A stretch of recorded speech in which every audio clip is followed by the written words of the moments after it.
Hey folks, today is Friday, January 3rd, 2025. Happy New Year. As usual, my name is Jake Baldino, here to get you caught up on the video game news of the week real quick. Hopefully you didn't miss us too much last week, but even with the holiday break and stuff, there is some gaming news to talk about. So let's just jump into a couple of fun things as we kind of ease into this new year. And did I say the right date? I said 2025, right? I always screw that up. So Andrew, did I do it? Am I good? Okay, with 2025, check this out. This is really cool. Grand Theft Auto 4 is back in a really fun, cool way. Grand Theft Auto 4, one of my all-time favorites, one of the best representations of New York ever in a video game, of course, being Liberty City. This is a new fan modder project that is downright incredible. This is Liberty City Preservation Project. Check out this gameplay you see on screen here. This is from YouTube channel Online Gamer. This is running in high quality. And in my opinion, this is jaw-dropping, like right from the jump. So what this is essentially is a group of incredible developers. And this has kind of been done before, but never to this degree. I've never seen it this impressive. Essentially ported the entire Grand Theft Auto 4 location into Grand Theft Auto 5. So it's like a GTA 4 world running in Grand Theft Auto 5's engine. And what it has here though is like, you know, the modern movement, control schemes, weapon wheel, but also like it has the GTA 4 sound effects, the NPCs, all that, the cars, everything. It is really comprehensive so far, but apparently the developers are still working on it, but this is really impressive. People have been starting to jump into this, dive into this, and it's just cool to be back in that world. Run around as Nico, cause a little chaos. They're working to do more interiors and stuff like that, and I'm just excited to see where this goes. Because in my opinion, like I said, just the way they built this game world in Grand Theft Auto 4 back in the day, like Rockstar really killed it with the individual feel of the neighborhoods and stuff like that. So to have it here preserved in high quality in Grand Theft Auto 5 is very, very cool to see. Also, the team behind this is just really good and creative. They get it. Check out this trailer that they did, like kind of announcing this thing. Come visit Liberty City, the city that never sleeps. I really love the pizza.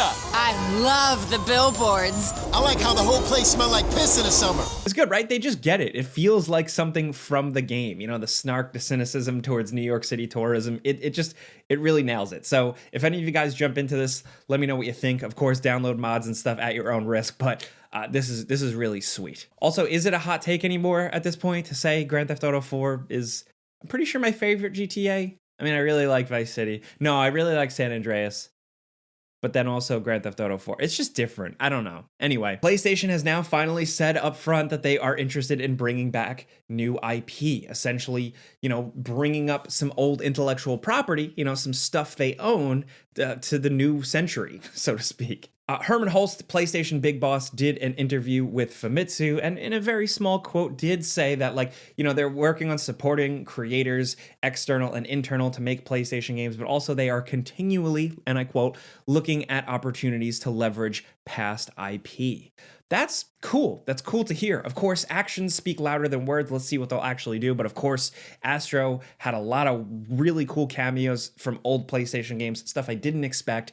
Helldivers 2, of course, now has some Killzone Hellgas DLC. So it seems like they're easing into stuff like this. And I'm curious to see if it's going to go the route of like how Capcom did it. Capcom has continually spoken about reviving old stuff, old properties, old IPs, old franchises. And they've also just been consistently doing that. They've put their money where their mouth is. Of course, Resident Evil now is in full swing. We've seen a lot of titles revive. The fact that they made another Dragon's Dogma.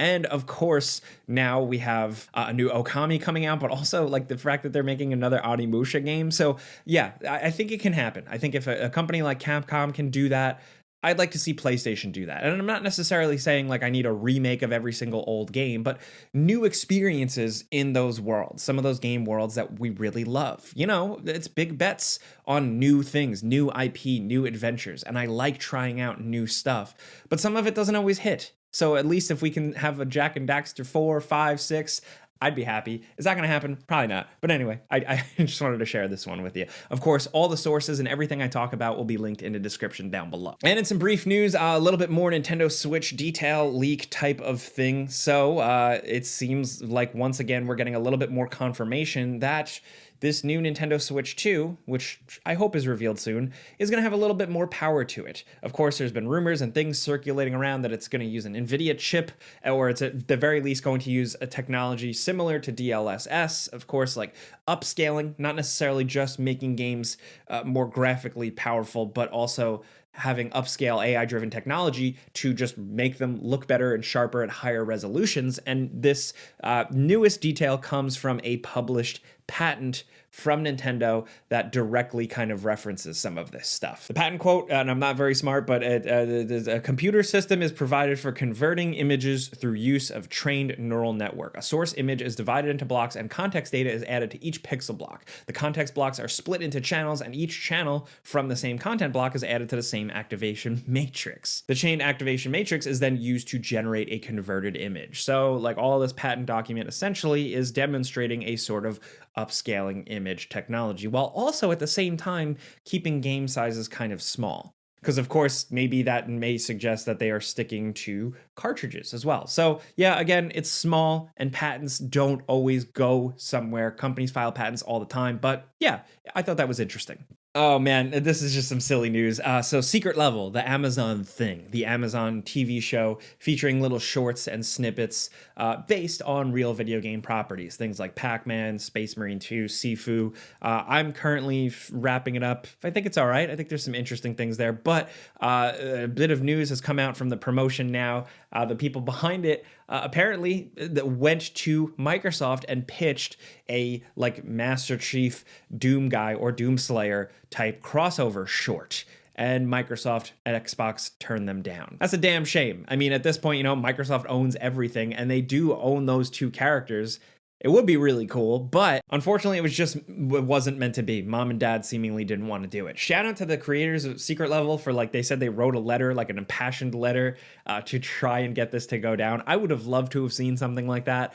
It's still a silly team up because like the Master Chief is like a thinking, you know, tactical, smart person where the Doom Slayer, especially like with the newer games, he is a force of nature. He is really a beast more than man. So it would be really funny. I would just love to see like a cool 10-minute short of them punching each other in the face. I think that would be really cool. But hey, maybe with Secret Level being renewed for a season 2, which it has, I guess, proven sort of a success, maybe Amazon can throw more money at Xbox and id Software and stuff like that. But for now, it's still just a pipe dream. Next up, a new bit of news. If you're an Xbox fan wondering why you can't get Black Myth Wukong on it, once again, the developers behind Black Myth have gone on record kind of throwing Microsoft and Xbox under the bus here, specifically now with the Xbox Series S. Now, last summer, the developers did say that like, oh, you know, it's not coming to Xbox right now because of technical problems, technical issues.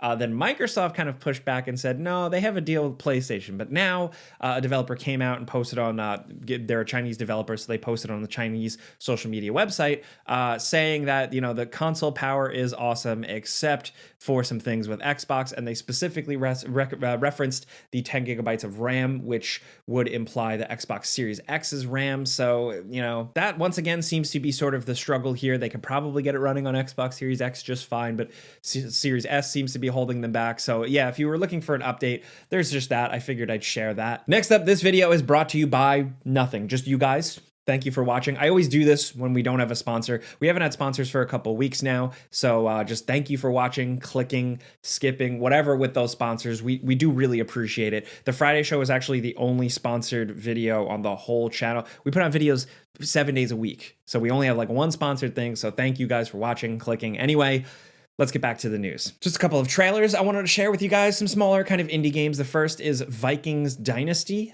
This is kind of like a city builder, also RPG, set around some Viking vibes. Could be interesting. Not really showing a lot of gameplay here, but yeah.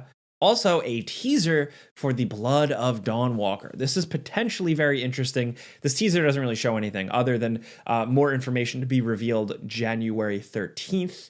Also, a look at a new ship in Star Citizen. Very impressive. Of course, the Star Citizen people are very invested in this stuff, both, you know, mentally, but also financially. And this does look gorgeous. Also, check out this fun looking, weird, like puzzle game called Lighthouse of Madness. This definitely has some potential. And of course, it's that time of year. It does seem like we have some leaks for the NVIDIA RTX 50 series GPU series of cards. I will link all this info down in the description below. I'm not the best to decipher this information as much as I am a PC gamer.